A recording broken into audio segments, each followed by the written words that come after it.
ஆமா யூத் தான். ஆமா குழந்தைக்கு தாயா நடிக்கிற ஒத்துக்கிட்டீங்களே. ஆமா அடுத்த படத்துல டைரக்டர் வந்தாரு என்ன போன அடுத்த படத்துல கேட்கல. அடுத்த படத்துல போன படத்துல தாயா இருந்தீங்களே என்னம்மா அப்படின்னு கேட்க மாட்டாருன்னு கேட்குறேன்.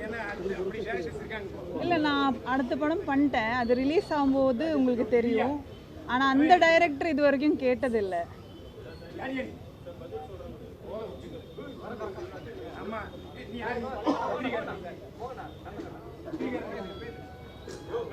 அவங்க நன்றி சொல்றேன். என்ன காரணம் தெரியுமா? நடிகர்களே சொல்றாங்க நான் வந்து என்னை தாயா நடிக்க மாட்டேன்னு. காரணம் என்ன? ஐஸ்வர்யா ராஜேஷ் மேம் தெரியுமா? தெரியுமா? அவங்களோட முதல் படம் அவங்க எதுல பண்ணாங்க தெரியுமா? தெரியுமா?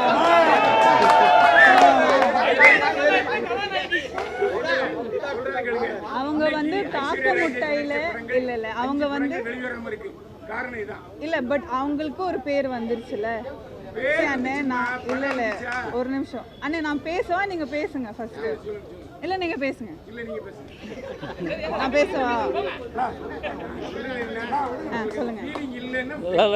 இல்லண்ணே என்னன்னா இது வந்து இங்க இருக்கிற நீங்க வச்ச ஒரு ஸ்டீரியோ டைப் தான் எனக்கு தெரியுது. இந்த ஹீரோயின் இப்படி ஒரு படம் பண்ணிட்டாங்கன்னா, அம்மா கேரக்டர் பண்ணிட்டாங்கன்னா அடுத்த படம் அம்மா கேரக்டரே பண்ணிட்டு இருப்பாங்கன்னு இங்கே வச்ச ஒரு ரூல் மாதிரி எனக்கு தெரியுது. ஆனால் அது ரூல் உடைக்கிறதுக்கு அந்த ரூல் உடைக்கிறதுக்கு சினிமா யாராவது எல்லாரும் தானே. ஸோ அந்த ரூல் உடைக்கிறதுக்கு யாராவது வரணும்ல, அதில் ஒரு ஆள் நான் தான். அதே மாதிரி விதார்த் கூட நடிச்ச ஹீரோயின்லாம் விதார்த் சார் அப்படியே இருந்தாலும் அவர் ஒரு ஹீரோவா எங்க ஹீரோ அப்படியே மெயின்டைன் பண்ணிட்டு இருக்காரு.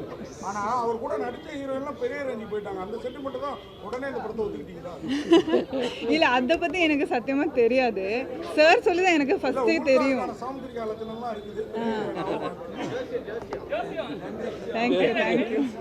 பிளே ஸ்டோர் மற்றும் ஆப் ஸ்டோரில் இருந்து பாலிமர் செயலியை QR கோடு மூலம் பதிவிறக்கம் செய்யுங்கள்.